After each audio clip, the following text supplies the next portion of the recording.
The wage gap, job promotions, and penalties for having a child. These are just some of the issues still facing women today. A recent report from Desjardins found Canadian women still earn on average 17% less than men, the company noting the difference was even starker for Indigenous and immigrant women. And a survey by business consulting firm Robert Half found 56% of women felt there was a chance of career growth, but at a far lower rate than the 72% of men who said the same. There is still a perception from women that there's just not as much opportunity for them for career pathing as they are for men. Canadian Centre for Policy Alternatives researcher Catherine Scott says childcare can be one impact on these gaps, noting men with children sometimes see a premium with higher rates of pay. It works exactly the opposite for women. With women, like they have a motherhood penalty where they're seen as less committed and so forth. And that plays out over time.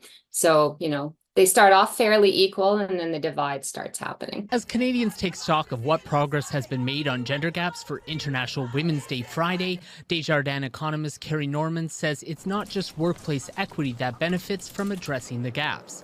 The economy as a whole can benefit. For Canada as a whole, it makes Canada a more prosperous country overall.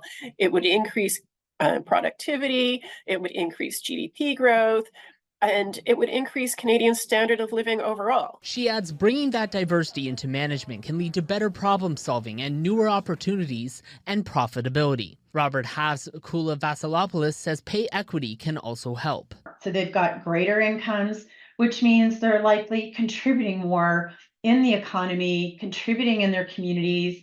It's better. You've got, better employee retention, better profitability for organizations. It just has a much stronger trickle-down effect. Norman says to shrink that gap, however, requires an all-hands approach. The earnings and wealth gap is not just a women's issue. It's an issue for all Canadians. Sean Previl, Global News.